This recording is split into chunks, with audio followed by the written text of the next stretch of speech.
pourtant évitable. Et l'autre titre de ce soir, le ministre de l'Hydraulique et de l'Assainissement poursuit sa tournée dans les zones à haut risque d'inondation. À Kaolack, Cheikh Tidiane Dièye a constaté l'avancée des travaux des bassins pour le drainage des eaux de pluie aux parcelles assainies et dans les quartiers environnants. Un dispositif de pompage est également installé. Salut Sec. C'est sous une fine pluie que le ministre de l'Hydraulique et de l'Assainissement a effectué la visite dans les sites sensibles à Kaolack.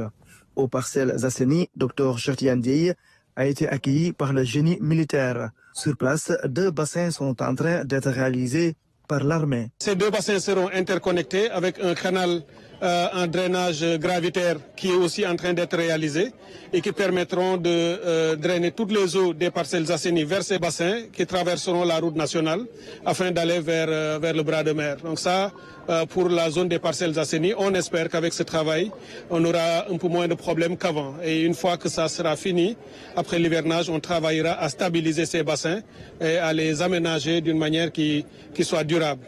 Sur la bande d'Aouzou, réceptacle des eaux de plusieurs quartiers, des travaux de curage ont été effectués. Et d'installation aussi d'une très grande motopompe de 2000 m3 qui va permettre de renforcer le drainage gravitaire. L'eau va couler d'elle-même pour aller vers le bras de mer, mais le dispositif de pompage qui est mis là sera aussi de nature à pouvoir le renforcer. Dernière étape, Sam.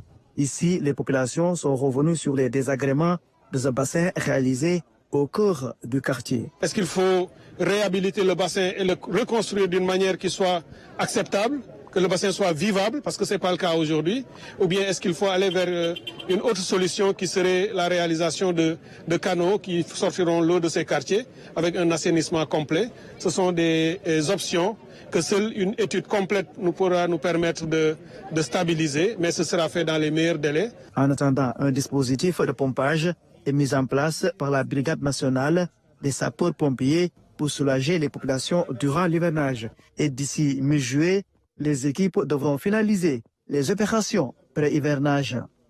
L'hygiène et la propreté plus que jamais érigées en règle au centre hospitalier.